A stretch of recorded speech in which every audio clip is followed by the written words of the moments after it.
Hello दोस्तों, स्वागत है हमारे YouTube channel AM e learning के अंदर। और आज के क्लास में आपको बताएंगे मेमोरेंडम वाउचर। सबसे पहले तो हम ये जान लेते हैं मेमोरेंडम वाउचर क्या होता है।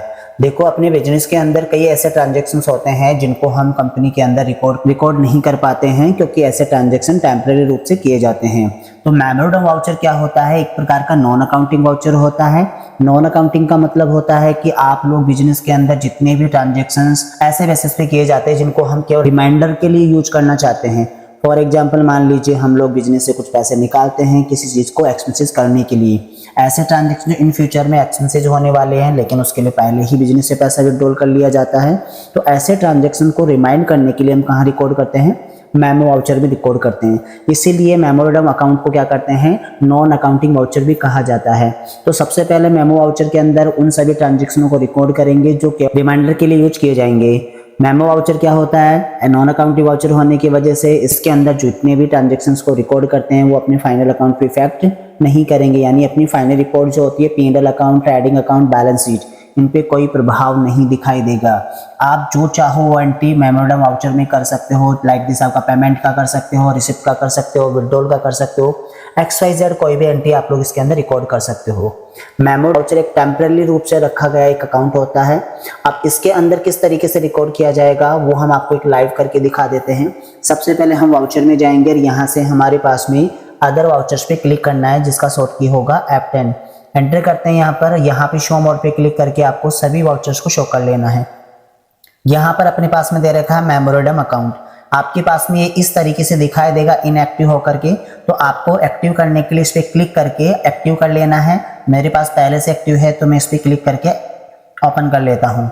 यहाँ पे अपने पास में मेमोरेंडम वाउचर ओपन हो चुका है। मेमोरेंडम वाउचर में जैसा कि मैंने अभी बताया कि आपको इसमें कोई भी एंट्री ट्रांजैक्शन रिकॉर्ड कर सकते हो जो आपके फाइनल अकाउंट पे इफेक्ट ना करे। तो सबसे पहले मैं आपको फाइनल रिपोर्ट्स आपको शो कर देता हूँ, ताकि आप लोग आइडेंटिफाई कर सको कि हाँ, इसमें वो चीज़ एप्लीकेबल नहीं हुई है, वो चीज़ प्रभाव नहीं डाली है। तो सबसे पहले स्कैप करेंगे हम, और यहाँ से अपनी बैलेंस शीट में पहले मैं आपको केस चेक करवा देता हूँ कितना केस अपनी बैलेंस शीट के अंदर अवेलेबल है।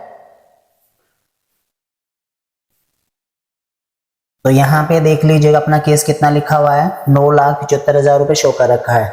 और हम यहाँ पर आपको एक P&L के अंदर एक एक्सपेंसेस की एंट्री भी शो करवा देते हैं, ताकि आप लोगों को बाद में प्रॉब्लम ना हो। देखो, यहाँ पर अपने पास में रेंट का कितना अमाउंट दे रखा है, 20,000 रुपीज़। अब हम एक रेंट के लिए मेमोरेंडम अकाउंट में एक एंट्री रिकॉर्ड करेंगे, फिर हम उसके बाद में देखेंगे कि यहाँ पे कोई इफेक्ट होता है या नहीं होता है।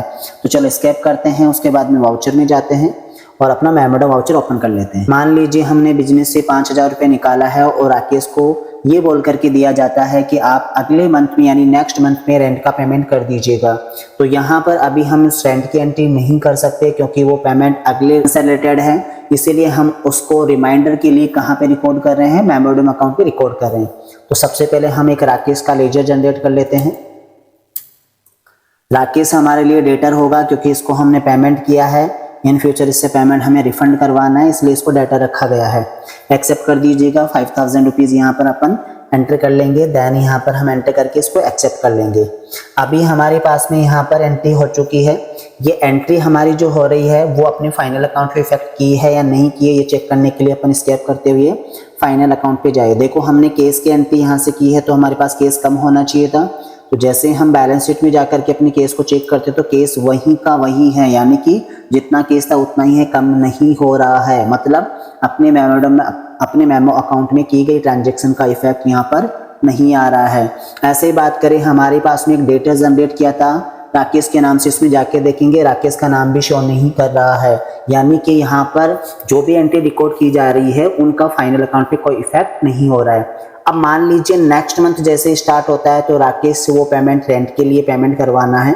तो हम सबसे पहले क्या करेंगे, उस मेमो अकाउंट के अंदर जो एंट्री रिकॉर्ड की उसको हम ट्रांसफर करेंगे उसके एक्चुअल अकाउंट में। एक्चुअल अकाउंट कौन सा होगा? रेंट पे के लिए पेमेंट वाउचर होगा। तो सबसे पहले हम क्या करेंगे, यहाँ से डिस्प्ले मोर रिपोर्ट पे जाएंगे, इसके बाद एग्जेप्शन रिपोर्ट पे जाएंगे। यहाँ पे मेमो रजिस्टर में देखेंगे कितनी एंट्री सेव हो रखी है। यहाँ पे एक एंट्री सेव हो रखी है, तो इसको ओपन करेंगे। एंट्री हमारी वही है जो हमने रिकॉर्ड की थी, राकेश को पेमेंट किया था। अब ये पेमेंट की एंट्री है, तो हम इसको पेमेंट वाउचर में ट्रांसफर करेंगे। सीधा यहाँ से पेमेंट वाउचर पे क्लिक कर दीजिए। यहाँ पे पेमेंट वाउचर में ट्रांसफर हो चुकी है, लेकिन अब इसको यहाँ पे ध्यान देना है कि यहाँ पर हम रेंट का पेमेंट कर रहे हैं, तो राकेश की जगह क्या करेंगे, अब रेंट लेंगे। पहले रेंट कितना था 20,000 रुपीज़, 5,000 रुपीज़ और ऐड हो जाएगा, तो कितना अपने P&L के अंदर कितना शो होना चाहिए 25,000 रुपीज़, और केस कितना कम होना चाहिए 5,000 रुपीज़। चलो इसको एक्सेप्ट करते हैं। यहाँ से एक्सेप्ट करने के बाद देखो यहाँ से अपने memo voucher show entry clear हो चुकी है। देन यहाँ पर हम फाइनल अकाउंट पे जाते हैं। पहले तो बैलेंस शीट में अपन केस को चेक करते हैं। जैसे चेक करते हैं, यहाँ पर अपने पास में 9,75,000 रुपये थे, तो यहाँ पर देखो 70,000 रुपये रह चुके हैं, यानी कि 5,000 रुपये डिडक्ट हो चुका है। ऐसे ही हम P&L अकाउंट में जाके देखेंगे, रेंट अपना 20,000 रुपीज़ था, अब वहाँ पे 25,000 रुपीज़ शो होने लग गया है। तो इस तरीके से हम मेमो वाउचर में रिमाइंडर से रिलेटेड यानी याद रखने योग्य ट्रांजेक्शनों को रिकॉर्ड करके बाद में उनको एक्चुअल अकाउंट में ट्रांसफर कर सकते हैं। आज की क्लास में इतना ही। Thank you so much.